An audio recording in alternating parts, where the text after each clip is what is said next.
Você cresceu ouvindo que estudar era o caminho mais seguro para uma vida digna, que um diploma valia ouro, que se você se esforçasse na escola, passasse no vestibular e terminasse a faculdade, as portas estariam abertas.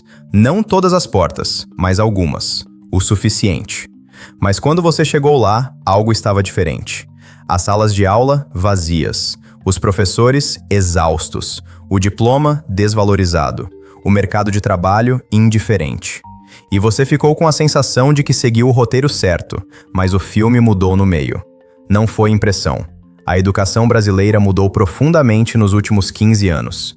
E não foi uma mudança planejada, transparente ou discutida com quem mais seria afetado.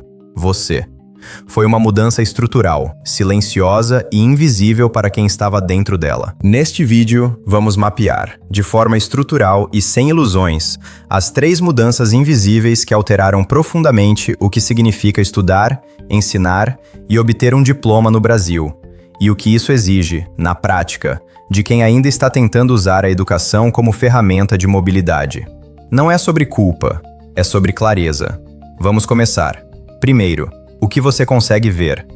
Entre 2010 e 2023, o número de matrículas no ensino superior privado cresceu exponencialmente, mas o número de concluintes caiu. Tradução: mais gente entra, menos gente termina. Ao mesmo tempo, o valor percebido do diploma despencou. Há 15 anos, terminar uma graduação ainda gerava alguma diferenciação no mercado de trabalho. Hoje, graduação virou pré-requisito mínimo, não garantia de nada. Mais de 50% dos brasileiros com ensino superior trabalham em funções que não exigem diploma. No ensino médio, a reforma de 2017 prometeu flexibilização e protagonismo estudantil. Na prática, o que aconteceu foi fragmentação curricular, redução de carga horária em disciplinas de base e aprofundamento da desigualdade entre escolas públicas e privadas. Estudantes de escolas públicas chegam ao ensino superior, quando chegam, com lacunas estruturais em matemática, leitura crítica e raciocínio científico. E os professores? Professores da educação básica pública ganham, em média, 70% do salário de outros profissionais com formação equivalente. Muitos trabalham em 2, 3 escolas diferentes. Não tem tempo para planejar aulas. Não tem estrutura para atualização. Trabalham em condições que tornam impossível ensinar com profundidade. Não é falta de dedicação, é falta de estrutura. Esses são sintomas visíveis. Salas vazias, diplomas desvalorizados, professores exaustos, mas sintoma não é causa. Para entender o que está acontecendo com a educação brasileira, você precisa olhar para 3 mudanças estruturais invisíveis que aconteceram ao mesmo tempo, se reforçaram mutuamente e mudaram o jogo por completo. Vamos começar pela mais brutal. Nos anos 2000, o governo federal expandiu o acesso ao ensino superior através de programas como FIES e ProUni. A intenção era democratizar o acesso. O resultado foi a criação de um mercado educacional massivo e altamente lucrativo. Grandes grupos empresariais compraram centenas de faculdades pequenas, padronizaram currículos, reduziram custos operacionais e transformaram a educação em linha de produção. Cogna, Cruzeiro do Sul, Ânima, Ser Educacional. Esses grupos controlam milhões de matrículas, e o modelo de negócio deles não é formar profissionais qualificados, é maximizar matrículas e minimizar custos. Como isso funciona na prática? Aulas gravadas substituem professores ao vivo. Turmas enormes substituem turmas menores. Provas objetivas automatizadas substituem avaliações analíticas. Contratos temporários substituem contratos estáveis. E tudo isso gera uma consequência inevitável: a qualidade despenca. Mas aqui está o ponto crucial. Isso não é um bug do sistema. É o sistema funcionando exatamente como foi projetado.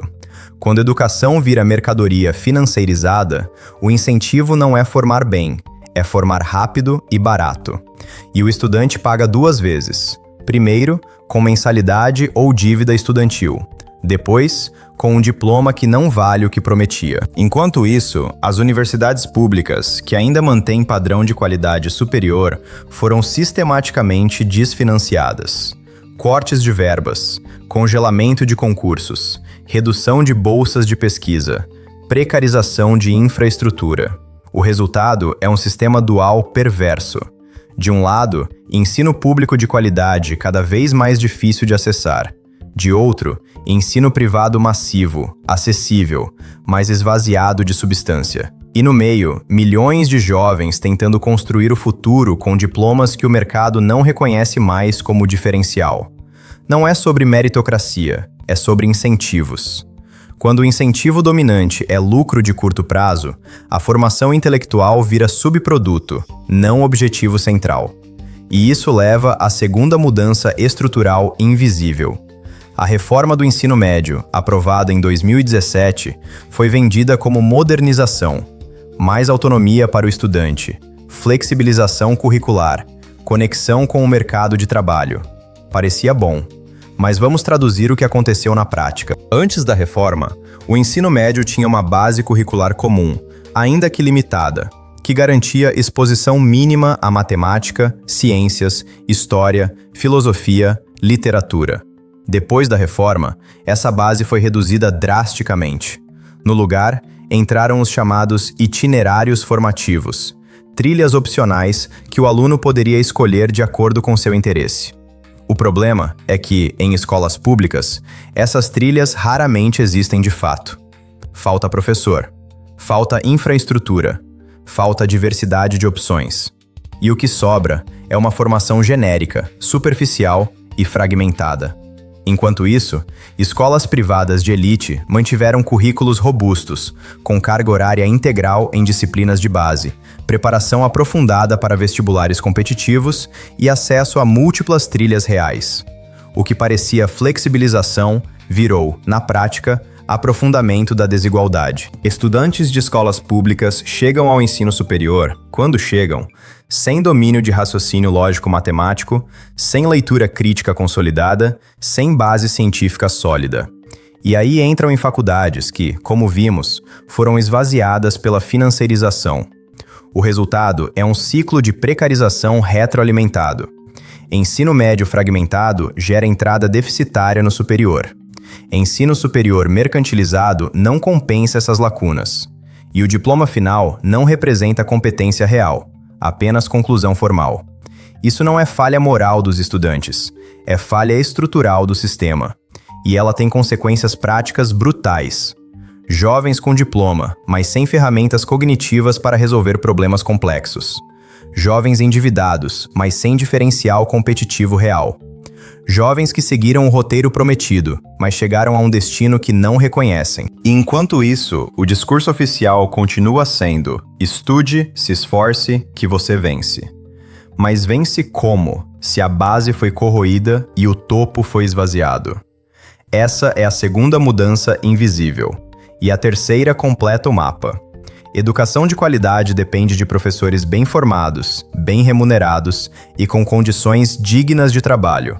Isso não é opinião, é evidência empírica global. No Brasil, professores da educação básica pública enfrentam salários baixos, em média 30% abaixo de outras profissões de nível superior. Jornadas fragmentadas, muitos trabalham em 2, 3 escolas diferentes. Salas superlotadas, com 40, 50 alunos por turma. Falta de material didático adequado. Violência e desrespeito institucional crescente. Zero tempo para estudo, atualização ou planejamento pedagógico profundo. Nessas condições, não é possível ensinar com excelência. Não é possível acompanhar individualmente alunos com dificuldades. Não é possível criar experiências intelectuais transformadoras. E a consequência disso é devastadora. A autoridade do conhecimento entra em colapso. Professor vira facilitador. Conhecimento vira conteúdo. Ensinar vira entregar currículo mínimo. E o valor simbólico da educação se esvazia completamente. Não estou falando de nostalgia, estou falando de diagnóstico. Quando o professor não tem condições dignas de trabalho, a educação deixa de ser um processo de transformação intelectual e vira uma formalidade burocrática.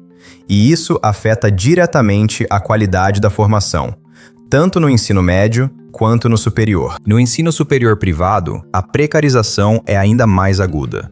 Professores contratados por hora-aula sem vínculo estável. Professores sem tempo para pesquisa, extensão ou atualização. Professores avaliados por satisfação do cliente, não por rigor intelectual. Tudo isso gera um sistema onde ensinar bem vira risco, porque rigor é percebido como dificuldade desnecessária. E a consequência final é que o diploma perde significado, porque a formação perdeu substância. Não é culpa dos professores, é culpa de um sistema que transformou educação em mercadoria descartável e professores em mão de obra precarizada. E quando você junta financiarização do ensino superior, fragmentação do ensino médio e precarização docente, você tem o cenário completo. Então, o que está acontecendo com a educação brasileira? 3 mudanças estruturais simultâneas. Primeira, financiarização do ensino superior. Educação virou linha de produção.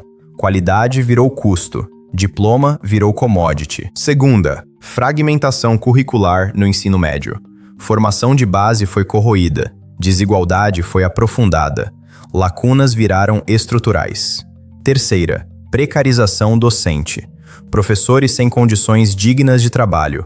Autoridade do conhecimento em colapso. Ensino virou formalidade. Essas 3 mudanças se reforçam mutuamente. A fragmentação do ensino médio gera entrada deficitária no superior. A financiarização do superior não compensa essas lacunas e ainda adiciona precarização. A precarização docente corrói a qualidade em ambos os níveis. E o resultado final é um sistema educacional que continua prometendo mobilidade, mas entrega, cada vez mais, apenas certificação vazia. Isso não significa que estudar perdeu sentido. Significa que o significado de estudar mudou. Não basta mais ter diploma. É preciso construir competência real, de forma deliberada, muitas vezes fora das instituições formais. Não basta mais seguir o roteiro. É preciso entender o tabuleiro, mapear os riscos e tomar decisões menos ingênuas. E, acima de tudo, é preciso parar de se culpar por um sistema que foi desenhado para não funcionar. Você não falhou, o jogo foi alterado, e agora você sabe como. A educação brasileira não está em crise por acidente. Está em crise porque foi reorganizada, nas últimas 2 décadas, a partir de incentivos que não tinham como objetivo central a formação intelectual de qualidade. Financiarização, fragmentação e precarização não são bugs. São características estruturais do sistema atual. E entender isso não é desistir da educação. É entender que tipo de educação ainda vale a pena e em que condições. Isso não resolve tudo, mas te dá clareza para decidir melhor, para não cair nas mesmas armadilhas, para não acreditar nas mesmas promessas vazias e para construir, de forma mais consciente, as ferramentas que você realmente precisa para navegar esse novo mundo. Porque no final, lucidez vale mais do que esperança vazia. E clareza é a única vantagem real que ninguém pode tirar de você. Se você chegou até aqui, você faz parte de uma minoria que ainda valoriza compreensão profunda em vez de respostas prontas. E esse canal existe para essa minoria. Nos vemos no próximo.